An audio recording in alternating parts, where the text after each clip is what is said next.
नमस्कार, जय Hind, good evening दोस्तों। जैसा कि हम लोग काफी खुश हैं और आप भी काफी खुश हैं क्योंकि हम लोगों का एयरफोर्स 2024 वन का फेज 1 का रिजल्ट पब्लिश हो गया है। यहाँ पे हम लोग जो आज की क्लास में जो सेशन है हम लोगों का वह इस पॉइंट के ऊपर है कि फेज 2 के अंदर हम लोगों को कौन कौन सी गलती नहीं करनी है, फेज 2 के अंदर कौन कौन सी गलती होती है और हम लोगों को कैसे उस चीज से बाहर निकलना है। ठीक है, सबसे पहले मैं आपको दिखा देता हूं कि ये जो लोग सिलेक्ट हुए हैं, लास्ट टाइम जिनका रिजल्ट निकला था, आप देख पा रहे होंगे पीछे स्लाइड लगा हुआ है, वैसे लोगों का जो पिछले 2023 2 के अंदर सिलेक्ट हुए थे उनका ये लगा हुआ है फोटो, जहां पे आप देख पा रहे होंगे कि लिस्ट है और इस लिस्ट में कुछ लोगों को ग्रीन कार्ड तक मिला हुआ है, कुछ लोगों को ग्रीन कार्ड तक मिला हुआ है। लेकिन इसी लिस्ट में कुछ वैसे लोगों को भी मैंने रखा है जो लोग अपने फिजिकल से आउट हो गए, कुछ लोग जीडी से आउट हो गए। तो मैंने कहा कि हम में से बहुत सारे ऐसे स्टूडेंट हैं जिनका फेज 1 तो कंप्लीट हो जाता है, लेकिन फेज 2 के अंदर जो प्रोसेस है, चाहे वो फिजिकल हो, चाहे जीडी हो या फिर मेडिकल हो, तो वहां से हम लोग बाहर होते हैं। तो जो लोग मेडिकल से बाहर होते हैं, जो लोग मेडिकल से बाहर होते हैं, वैसे लोगों का, तो मान लीजिए हम लोगों का डॉक्टर या खुद ओ या कोई भी संस्थान कुछ नहीं कर सकता, लेकिन हम लोगों को देखना यह है, हम लोगों को देखना यह है कि जो प्रोसेस या जो स्टेज हम लोग खुद पास हो सकते हैं, खुद अपनी मेहनत की बदौलत हम लोग आगे बढ़ सकते हैं, उसमें तो हम लोगों को ड्रॉप नहीं होना है। तो हमने कहा कि वो कौन सी गलती है जिसमें हम लोग परेशान होते हैं। तो चलिए हम लोग अपनी बात आगे बढ़ाएं। उससे पहले मैं आप लोगों को एक ऐसे शख्स से मिलाना चाहते हैं जिनको आप भी देखते हैं, आप भी जानते हैं और आप लोगों के काफी कम समय में काफी चहेता बनने वाले और आपके लिए प्रॉपर गाइड करने वाले हमारे अविनाश सर, जो कि आपके लिए फेज 2 में जीडी के लिए एक प्रॉपर गाइड लेके जितनी जरूरत है, क्योंकि मैंने देखा है लोग इंग्लिश में डरते हैं, इंग्लिश में लोग बोल नहीं पाते हैं। ऐसा मैंने महसूस किया है कि हम जब पहली बार, आप जब यहाँ पे आइएगा खुद देखिएगा कि बहुत सारे ऐसे स्टूडेंट रहे हैं जिनका स्कोर काफी अच्छा है, लेकिन जब बात आती है बोलने की तो ठीक से बोल नहीं पाते हैं। तो जीडी पूरा कंप्लीट वैसे ही हम लोगों का है भाई, ग्रुप डिस्कशन है, उसमें कन्वर्सेशन होती है, आपको राइटिंग करनी है, ये सब सारे प्रोसेस है। तो हम लोगों को चीजों को केयर करनी है। तो चलिए मैं बुलाता हूं आप लोगों के चहेते और मेरे चहेते अविनाश सर को, जहां पे आप उनसे मिल पाएंगे। तो सर सबसे पहले आपका स्वागत है सर। और सबसे पहले तो मुझे ये बताइए सर कि जैसे इंग्लिश को लेके जीडी के अंदर हम लोगों का इंग्लिश कन्वर्सेशन होता है, जहाँ पे लोग बात करते हैं इंग्लिश के अंदर, लेकिन हमारे बहुत सारे स्टूडेंट हैं जो लास्ट टाइम भी एक अच्छा उनका स्कोर था लेकिन इंग्लिश में जीडी में ड्रॉप आउट हुए। तो आखिर जो ये डर है, इंग्लिश का डर है, उसको कैसे बाहर निकाला जा सकता है या फिर वहां से कैसे बाहर निकला जा सकता है? तो हमारे स्टूडेंट फेज 2 के अंदर ऐसा कौन सा काम करे, कौन से प्रोसेस को अपनाए, या आपके पास ये आप देखेंगे कि कौन सी प्रोसेस है जिसके जरिए हम लोगों को इस डर से बाहर निकलना होगा या बाहर निकला जा सकता है? तो सर कुछ हेल्प करेंगे हमारे बच्चों को? धन्यवाद सर। हेलो दोस्तों, सबसे बड़ी बात ये है, जहाँ तक हमने ऑब्जर्व किया है सर बच्चों को, हमारे दोस्तों को, कि उन्हें लगता है कि वहाँ जाने के बाद हमें बिल्कुल प्रोफेशनल एक्सेंट में, प्रोफेशनल फ्लो में इंग्लिश बोलना होता है। वो जैसे यूट्यूब पे या टीवी चैनल्स पे कुछ लोगों के इंटरव्यूज को सुनते हैं और ख़ास करके अधिकतर के दिमाग में फॉरेन एक्सेंट बैठा हुआ रहता है कि जैसे विदेशों में इंग्लिश बोली जाती है। मेरा ये पर्सनल अनुभव है सर कि किसी को भी बोलिए कि इंट्रोड्यूस योरसेल्फ, तो डायरेक्ट स्टार्ट करिएगा, well my name is XYZ and my father's name is ABC and my mother's name is WXY and I am from there and there, इसके बाद चौक कर जाता है। ये 3-4 लाइंस वो बिल्कुल मतलब आपको 5 सेकेंड में बोल जाएंगे, 6 सेकेंड में बोल जाएंगे। और एक दूसरी कैटेगरी भी होती है जिनको अगर 200 बच्चों के सामने एज आर स्ट्रेंथ रिमेंस, हमारा जो क्लासरूम का रहता है जीडी के दौरान जनरली 150 से 200 आते हैं हमारे यहाँ। हमारे बच्चे जो इनरोल हमारे यहाँ पहले से हैं, जिनकी रिटेन हो चुकी होती है, तो उनके दिमाग में सर ये भ्रम कहीं ना कहीं रहता है कि शायद हमें इस लेवल का इंग्लिश वहाँ बोलना चाहिए। सबसे पहला भ्रम ये है। अब पता नहीं ये सामाजिक एक हम लोग का समाज में माहौल बन गया है, या कुछ सो कॉल्ड लोग ऐसा भ्रांति फैला देते हैं कि तुम्हारा इंग्लिश बहुत अच्छे लेवल का, स्पोकन बहुत अच्छे लेवल का नहीं है। या मैं इनमें कहना चाहूँगा सर, मैं बिना किसी लाग लपेट के, कि वैसे छोटे छोटे कोचिंग इंस्टीट्यूट, छोटे कहने का मतलब कि वो एक स्तरीय स्टैंडर्ड क्लास का रिसर्च मेंटेन नहीं किए हुए रहते हैं इन सब चीज़ों के ऊपर। उनका रिसर्च इस लेवल का नहीं रहता है कि वो बच्चों को सही सही गाइड कर सके। बस सुनी सुनाई हुई चीज़ें इधर से उधर, उधर से उधर फेंकते हैं और बच्चे उनके झांसे में आते हैं। सर बिल्कुल भी ऐसा नहीं है कि उनको एकदम से एक फ्लो में धारा प्रवाह इंग्लिश बोलना होगा, ऐसा बिल्कुल नहीं है। बच्चे ऐसे भी हैं जो हमारे यहाँ जीडी के दिन आते हैं तो उनका मुंह नहीं खुल पाता है, और जाते जाते, चूँकि मैं बच्चों को बताना चाहूँगा ऑन बिहाफ ऑफ यू कि हमारे यहाँ आपको तब तक तैयारी करवाई जाती है जब तक आपका जीडी का डेट ना आ जाए। जिसका जैसे जैसे डेट आने लगता है वैसे वैसे जाते रहता है, बाकियों का तैयारी कंटिन्यू रहता है। सही हूं मैं सर? बिल्कुल बिल्कुल सर। निश्चित तौर पे जैसा सर ने कहा कि डरने वाली कोई बात है नहीं, क्योंकि आपको बिल्कुल इंग्लैंड का बन के नहीं जाना है, आपको भारतीय बन के जाना है। वो जानते हैं कि हम लोगों के स्टूडेंट ऐसे ही इसी परिवेश में होंगे, और रियल में लास्ट टाइम ऐसे बहुत सारे सर ने कहा कि आपको इंग्लिश में बोलने का, निश्चित तौर पर आप अगर एक लाइन भी बोलना जानते हैं तो 10 लाइन सीखेंगे, बोलना सीखेंगे, क्या आप बोल पाएंगे ये 100% हो पाएगा। लेकिन अगर मान लेते हैं कि वैसे स्टूडेंट भी हैं जिनको इंग्लिश में बहुत डर लग रहा है, अपने आप को बना नहीं पा रहे, तो वैसे स्टूडेंटों के लिए भी मैं बता दूं कि कुछ ऐसे सेंटर हैं, क्योंकि एग्जाम कई सेंटर पे, अलग अलग राज्यों में अलग अलग सेंटर पे एग्जाम हो रहे होते हैं। हम लोगों के बिहार में बेहटा में होता है, अब ऐसे ही राजस्थान में है, कोलकाता में है, अपना अलग अलग जगहों पे अलग अलग सेंटर मिला हुआ है, अलग अलग राज्यों के हैं।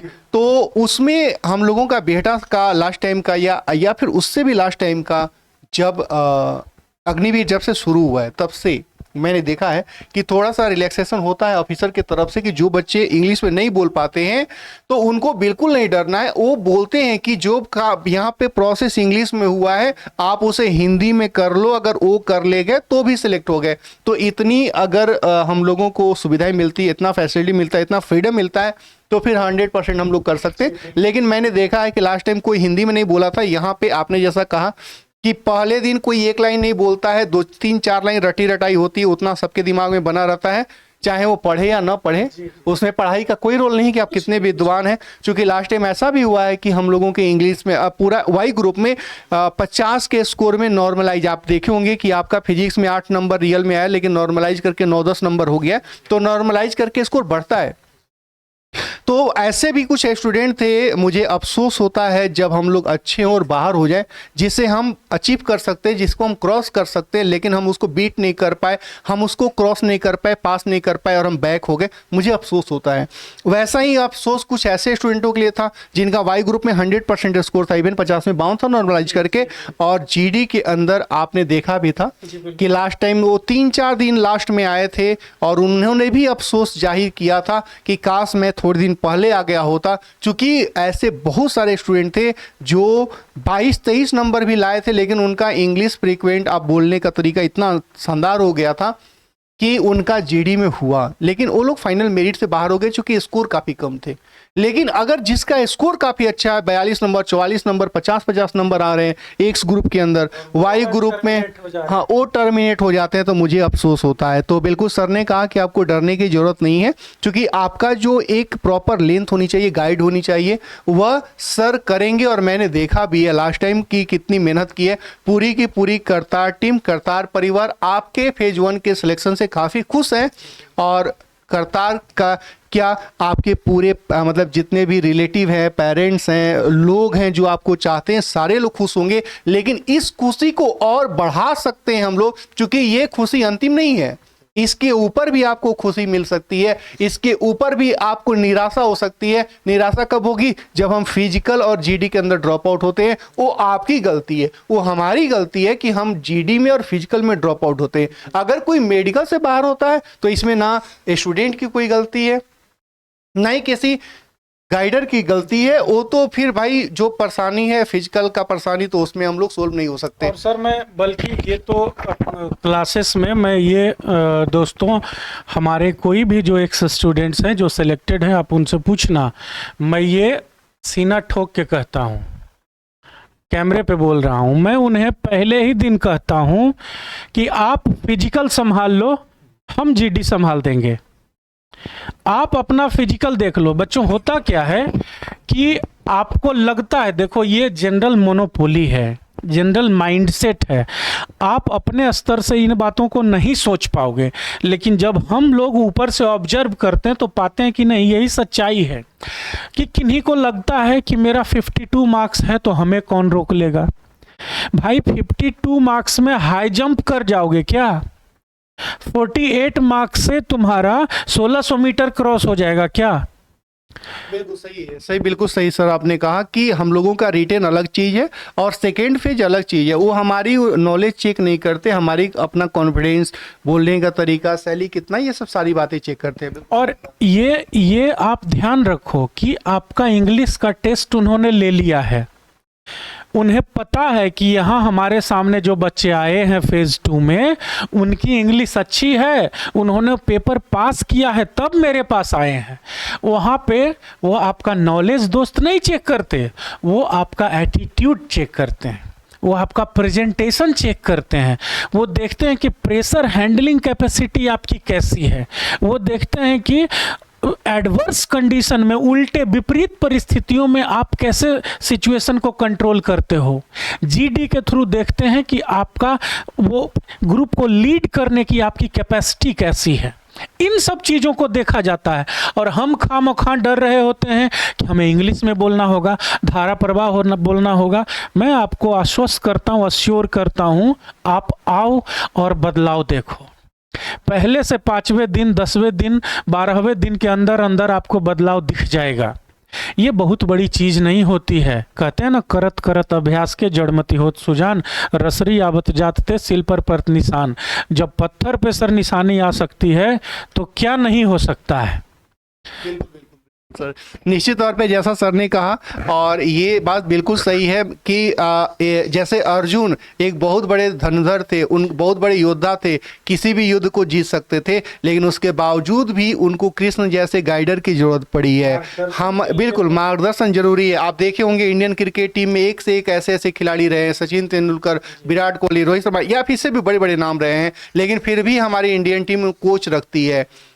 तो कोच यानी जो गाइडर होते हैं उनका एक अलग रोल होता है। जैसा सर ने कहा कि हम क्या फॉल्ट कर रहे हैं, क्या गलती हो रही है, ये हमको नहीं दिखता है, लेकिन जो मेरे गाइडर हैं, जो मुझे दिखा रहे हैं, सिखा रहे हैं, उनको ये फील होता है कि हमसे क्या गलती हो रही है और उन गलतियों से मुझे बचना है। मुझे डरना बिल्कुल नहीं है, क्योंकि डरने का कोई ऑप्शन नहीं है, डरने की कोई ज़रूरत नहीं है, क्योंकि जितनी मेहनत आप करते हैं या जितनी मेहनत यहाँ पे करवाई जाती है, वो मेहनत आप देखेंगे और आप खुद फील करेंगे। बाकी को छोड़ दीजिए, बाकी लोग का क्या हुआ, क्या कहते हैं, आप खुद ये फील करेंगे कि मैं पहले दिन क्या था और मैं आखिरी दिन जब करतार कोचिंग का लास्ट सेशन ज्वाइन कर रहा हूं तो मेरे अंदर क्या है, ये आप खुद पर खुद फील कर पाएंगे। जैसे आप डॉक्टर के पास जाते हैं, फीवर है 102 डिग्री, 5 दिन 7 दिन की दवा खाने के बाद बिल्कुल आप बॉडी फिट रखता हो तो हाँ हम ठीक हो गए, वही फीलिंग आपको यहाँ पे पढ़ने के बाद आएगी। और बिल्कुल मैं कहना चाहता हूं सर की तरफ से भी कि आपको परेशान नहीं होना है, आपको डरना नहीं है। फेज 2 के अंदर वो गलती नहीं करना है। कौन कौन सी गलती होगी वो मैं एक लाइन में बोल नहीं सकता, नहीं सर आपको समझा सकते हैं 10 मिनट के अंदर, और ये एक दिन की चीज है भी नहीं। हाँ बिल्कुल। यहाँ पे हमारा जो इतना लंबा सेशन चलता है उसके पीछे कारण क्या है? हम हर एक दिन एक गलती सुधारते हैं, एक ही दिन में हम महान बनाने का कोशिश करते ही नहीं हैं। जैसा जो मिथक जो भ्रम आप अपने दिमाग में पाल के रखे हुए हैं, सबको हम एक एक करके एक दिन में एक गलती सुधारते हैं, अगला दिन अगला गलती सुधारते हैं, अगला दिन अगला गलती।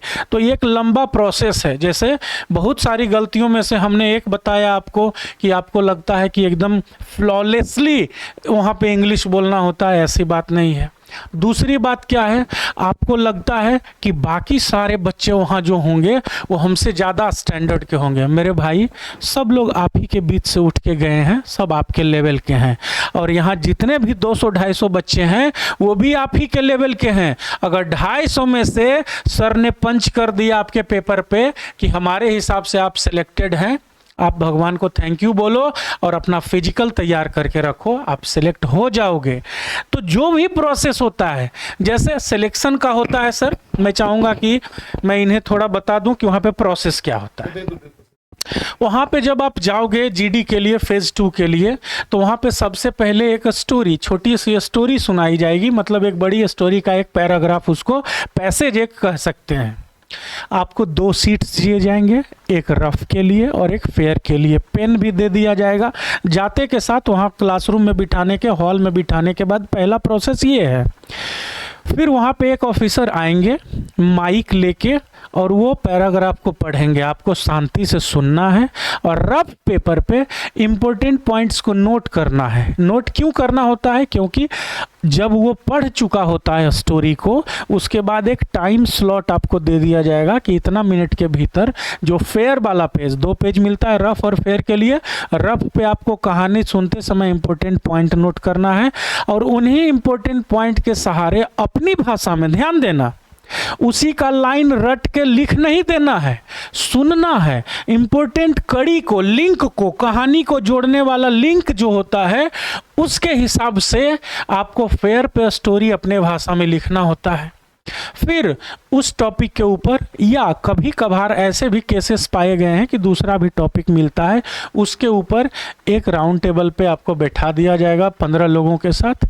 सामने ऑफिसर्स की बोर्ड होगी और वो आपको ऑब्जर्व कर रहे होंगे और आपका जीडी सेशन स्टार्ट होगा। अब इसमें बच्चों का सवाल रहता है कि सर लिंक को कैसे जोड़ें? हम ये सिखाते हैं। किन पॉइंट्स को नोट करें कहानी सुनते समय, हम ये सिखाते हैं। उन नोट किए हुए पॉइंट्स से हम कहानी को कैसे लीड करें ताकि अपनी भाषा में बेस्ट रूप में उसके भाव को हम प्रकट कर सकें, लिख सकें, एक्सप्लेन कर सकें, हम ये सिखाते हैं।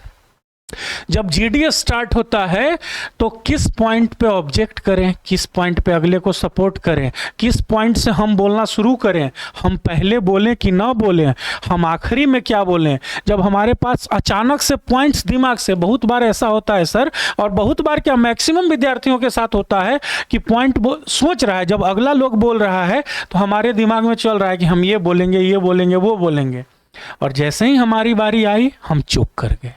उस सिचुएशन से आपको कैसे निकलना है, कैसे फिर से आपको रेलेवेंट बनाना है अपनी बातों को, ये सारी चीजें होती हैं और ये बहुत ही मायने रखता है। हो सकता है आपके आसपास के 52 मार्क्स वाली स्टोरी, हमने उसको एक अपना टैग लाइन बना दिया है आप लोगों को जागरूक करने के लिए कि मेरे दोस्त, नॉर्मलाइज्ड करके जिसका 52 मार्क्स था उसकी टेस्टिमनी हम सुनाएंगे आपको, उसको सामने लाके खड़ा करेंगे। उसने कहा कि सर बहुत बड़ी गलती हो गई, नेक्स्ट टाइम ऐसा नहीं करूँगा। मुझे लगता था कि मेरे तो 52 मार्क्स हैं, हम कुछ भी बोल देंगे जीडी में तो सिलेक्ट हो जाएंगे, लेकिन वो अनफॉर्चुनेट व्यक्ति, हमारा प्यारा दोस्त, लेकिन अनफॉर्चुनेटली सिलेक्ट नहीं हुआ। वो भी इस बार आपके साथ रहेगा। हमारे वैसे बहुत सारे बच्चे रहेंगे जिनका दूसरा तीसरा अटेम्प्ट है और वो बार बार आके एक्सेप्ट करते हैं कि सर हमने ये गलती कर दी, हमसे ये मिस्टेक हो गया। मैं कहूँगा बच्चों, जीडी का जो टेक्निकल सेक्शन है ना, जीडी का जो एजुकेशन वाला पार्ट है, बोलना, लिखना, पढ़ना, समझना, ये सब आप हमारे ऊपर छोड़िए। आप फिजिकल तैयार करो। और आपको बता दें, हम यहाँ पे एजुकेशनल पोर्शन के साथ साथ फिजिकल की भी तैयारी करवाते हैं। इसके बारे में बिल्कुल। सर आप बताएं। बिल्कुल फिजिकल, मैंने सर ने आपको पूरा जीडी का प्रोसेस दे दिया और सर ने कहा कि आपको एक दिन में मैं विद्वान नहीं बनाऊंगा, और ये गारंटीड है, कोई एक दिन में विद्वान बनेगा नहीं। लेकिन एक दिन जब आप अंतिम दिन जा रहे होंगे यहाँ से फेज 2 के लिए, तो आपके पास उतनी समझ जरूर होगी कि आप फेज 2 100% सेलेक्ट हो जाए। और ये मैं अभी बोल रहा हूं, लेकिन आप ये फील करके जाएंगे कि हाँ मैं सेलेक्ट हो जाऊंगा, और हो के आएंगे पैदा हो जाएगा, निश्चित तौर पे। इतना कॉन्फिडेंस हमें है। बिल्कुल, क्योंकि मैंने आपसे कराया है, मुझे पता है कि कैसे कमजोर कमजोर स्टूडेंट को मैंने मेहनत करा के, उनकी मेहनत के द्वारा, क्योंकि मैं नहीं करूंगा, मेरे पास वो प्रोसेस है और आपके पास वो मेहनत का एक पूरा का पूरा पोटेंशियल है। आप अपने आप को कमजोर नहीं मानिए, क्योंकि आप फेज 1 कंप्लीट किए हैं, कमजोर कैसे हो सकते हैं? हमारे प्रॉपर गाइडेंस के द्वारा आप 100% अपने आप को फेज 2 और मेरिट लिस्ट में बना सकते हैं। तो निश्चित तौर पे आज जैसा सर ने आपको एक कहानी बताई कि कम स्कोर और ज़्यादा स्कोर कोई मैटर नहीं रखता है, जीडी अलग चीज़ है, आपका रिटेन अलग चीज़ है, आपका फिजिकल अलग टेस्ट है। ये सारे अलग अलग टेस्ट मिलके हमको एक कंप्लीट सिलेक्शन वाला स्टूडेंट बनाता है, जो हम लोग सेलेक्ट होते हैं। तो अब विशेष इन छोटे से सेशन में नहीं कहा जा सकता कि मैं क्या कराऊंगा, कैसे कराऊंगा। आप आओगे, फील करोगे मेरे छोटे भाई, और मैं बस इतना ही कर सकता हूं कि आप जो सोच के आएंगे उससे कई गुना आपको मिलने वाला है, इस बात की पूरी गारंटी है। तो निश्चित तौर पे हम लोगों का जो क्लास है वह अपने स्टूडेंटों के लिए बिल्कुल फ्री है, चूंकि वो मेरे अपने हैं। जो लोग बाहर से हैं, कतार में कभी नहीं पढ़े, उनको 1500 रुपये फी देनी होती है, उसके बाद उनका अपना यहाँ पर रजिस्ट्रेशन हो जाता है। हम लोगों का क्या काम है? हम लोगों का बस एक ही काम है कि करतार में 23 नवंबर यानी जस्ट गुरुवार, आज मंगलवार है, गुरुवार से हम लोगों का बैच स्टार्ट हो रहा है। उससे पहले आप आके अपना रजिस्ट्रेशन करा ले। रजिस्ट्रेशन के समय क्या लाना है? 2 फोटो लानी है, करतार का आईडी कार्ड लेके आनी है, अगर आप करतार के विद्यार्थी हैं तो, नहीं तो फिर आपका तो पैसा लगता है। तीसरी चीज, हम लोगों का जो फेज 1 का रिजल्ट निकला हुआ है, जो स्कोर कार्ड है, उसको ले लेना है और यही लेके अपना रजिस्ट्रेशन करा लेना है। कल तक में करा लेना है, क्योंकि अगर आप 24 को यानी 23 को बैच स्टार्ट हो रहा है, 24 को आते हैं तो आपके लिए मुश्किल हो सकता है, शायद आपको बैच ना भी मिले। तो आज की इस छोटे से सेशन को हम लोग इन्फॉर्मेशन को ही पेंट करना है। ये कहने के लिए नहीं है, हम लोग इस रूल को स्ट्रिक्टली फॉलो करेंगे। हाँ बिल्कुल, क्योंकि आप जब अपने काम को लेके उतने जैसे होता है ना, काम वही करता है जो काम के महत्व को समझता है। आपको डेट मिला है, समय कम है, फेज 2 के अंदर काम करना है, और आप हमने 23 से स्टार्ट किया है और आप 24-25 को टहलते हुए आ रहे। सर जी मैं जब निश्चित तौर पे, तो उस चीज को मैं नहीं चाहता कि आप मिस करें, क्योंकि वो मेरा उसमें कोई योगदान नहीं है, आपका खुद का सिलेक्शन है। मेरी बस इतनी योगदान है, मैं इतना ही करता हूं कि भाई हम लोगों का जो प्रोसेस है वो आपके सामने है। तो चलिए, इस सेशन को, इस वीडियो को आप जब मिलेंगे तो आप और अच्छे तरीके से समझ पाएंगे कि हम लोगों ने क्या कहा और कैसे कराया, और इन चीज़ों को आप अच्छी तरह से समझ पाएंगे। मैं चाहता हूं कि आप भविष्य में फेज 2 100% सेलेक्ट हो, यही शुभकामनाएं, ब्लेसिंग हम लोगों की तरफ से। और इस सेशन को हम लोग यही पेड करते हैं। मेरी तरफ से जय हिंद, सर की तरफ से भी जय हिंद। Okay, thank you.